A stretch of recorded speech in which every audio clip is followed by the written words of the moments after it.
फिर दिन हुआ,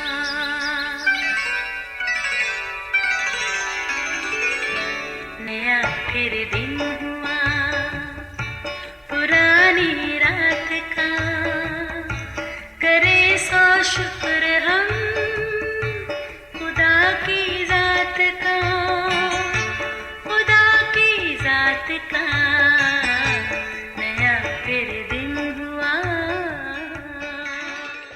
आज की आयत, और तजर्बा से मालूम करते रहो कि खुदावंद को क्या पसंद है। इफ्सियों 5 बाब 10वीं आयत। अजीज़ो, सलीम अपनी क्लास में सबसे शरीर बच्चा था।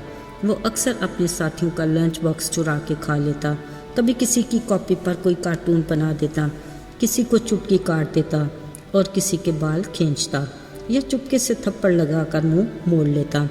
वो लेक्चर के दौरान ऐसी शक्लें बनाता कि बच्चे टीचर को सुनने की बजाय उसकी शक्ल देखकर मुस्कुराते रहते। यूँ वो सबको डिस्टर्ब करता। टीचर अक्सर सलीम को डांटती, ऑफिस में शिकायत भी करती, कभी सज़ा के तौर पर उसका गेम पीरियड बंद कर देती, मगर सलीम पर कुछ असर ना होता, बल्कि वो पहले से ज़्यादा शरारतें सोचने लगता।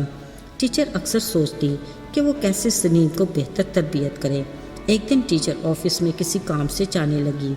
उसने सलीम से कहा, तुम क्लास मॉनिटर हो, मैं क्लास से जा रही हूँ, आपने ध्यान रखना है कि कोई बच्चा शरारत ना करे। वापसी पर टीचर ने देखा सलीम ने अच्छे से क्लास में डिसिप्लिन रखा। असल में उसने जान लिया कि सलीम किस तरह एक अच्छा बच्चा बन सकता है। अब वो हर रोज़ सलीम को कोई जिम्मेदारी दे देती। दूसरी तरफ सलीम ने भी बखूबी समझ लिया था कि उसकी टीचर को क्या पसंद है और किस बात को वो पसंद नहीं करती। यूँ क्लास का माहौल खुशगवार हो गया। अजीज़ों, हम में से हर एक अच्छे से जानता है कि हम अपने वालिदैन को किस तरह खुश कर सकते हैं। वो हमारी किस बात को पसंद करते हैं और किस बात से नाराज़ होते हैं।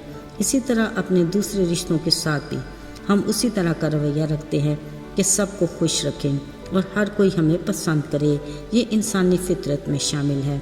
पर अजीज़ों, क्या हमने सोचा कि मेरा आसमानी बाप किस तरह मुझसे खुश होगा, या हम क्या करें कि खुदा हमें पसंद करे। खुदा के कलाम में ये लिखा है कि तजर्बे से मालूम करते रहो कि खुदावंद को क्या पसंद है। बाइबल मुकद्दस में नूह एक ऐसी शख्सियत थी जिसे खुदा पसंद करता था। नूह के दौर में पूरी दुनिया बेइंतहा बदी का शिकार हो चुकी थी। हर कोई अपनी खुशी और अपनी ख्वाहिशात से ज़िंदगी बसर कर रहा था, जो खुदा की निगाह में नाकाबिले बर्दाश्त थी। उसने तो इंसान को बड़ी मोहब्बत से अपने हाथों से मिट्टी लेकर अपनी सूरत और शबीह पर बनाया और उसमें अपना दम फूंका, मगर अब वो इंसान को बनाने से रंजीदा और मलूल हुआ। वो नस्ल इंसानी से ऐसा बेजार हुआ कि उसे सफ़ा हस्ती से मिटा देने का इरादा कर लिया। लेकिन एक आदमी ऐसा था जिसको देखकर खुदा राज़ी था। कलाम में लिखा है कि नूह खुदा की नज़र में मकबूल हुआ। खुदा ने उसके बारे में कहा, ये आदमी मेरे लिए खुशी का बायस है, मैं इसी के ख़ानदान से अगली ज़िंदगी का नया सिलसिला दोबारा शुरू करूँगा। अजीज़ों, याद रहे ये शख्स नूह था जिसने अपनी वफ़ादारी से खुदा को खुश किया, और उसी की वजह से आज हम सब जिंदा हैं, क्योंकि दूसरी बार नस्ल इंसानी की शुरुआत उसी दौर से शुरू हुई। नूह खुदा के साथ चलता था और खुदा के साथ ईमान में भी साबित कदम रहा। वो खुदा के साथ करीबी ताल्लुक़ और यगानगत से लुत्फ़ उठाता। याद रहे, खुदा भी हमारे साथ अपने करीबी ताल्लुक़ को रखना चाहता है। ये कायनात की हैरत अंगेज़ सच्चाई है कि हमारा खालिक खुदा हमसे रफ़ाकत रखना चाहता है। वो भी हमारी रफ़ाकत और मोहब्बत की आरज़ू करता है। वो हमसे किसी कुर्बानी की तवक्को नहीं रखता। वो चाहता है कि हम उससे मोहब्बत रखें। उसने कहा, खुदावंद अपने खुदा से अपने सारे दिल, अपनी सारी जान और अपनी सारी अक्ल से मोहब्बत रख। पहला और बड़ा हुक्म यही है। याद रहे, खुदा खुश होता है जब हम उस पर कामिल भरोसा और ईमान रखते हैं, जिस तरह नूह ने खुदा पर भरोसा रखा और उसी के हुक्म से 120 बरस तक कश्ती बनाता रहा, जबकि लोग उसे इतनी बड़ी कश्ती बनाते देखकर उसकी हौसला शिकनी करते। कई साल तक बारिश भी न हुई। ऐसे में नूह के लड़के और भी हैरत ज़दा थे, मगर नूह ने खुदा पर कामिल भरोसा और यकीन रखा। अजीज़ो, खुदा हमसे भी खुश होता है जब हम पूरे दिल से उसका हुक्म मानें نوح نے اس عالمگیر طوفان سے بچنے کے لیے جانداروں کا وہ تمام انتظام کیا۔ کشتی کو بھی خدا کے حکم سے ہی ایسا ہی بنایا جیسا خدا چاہتا تھا۔ اس نے خدا کی کامل فرمانبرداری کی اور اس کی کسی بھی ہدایت کو نظر انداز نہیں کیا۔ عزیزو، خدا اس وقت بھی خوش ہوتا ہے جب ہم ہر بات میں اس کا شکریہ ادا کرتے ہیں۔ جب نوح طوفان کے بعد کشتی سے نکلا، اس نے پہلا کام ہی خدا کی شکر گزاری ادا کرنے کا کیا۔ اس نے مذبح بنایا اور اس پر سوختنی قربانی گزرانی۔ وہ ہم سے بھی یہی چاہتا ہے کہ ہم اس کی دی ہر برکت اور نعمت کا شکریہ ادا کریں۔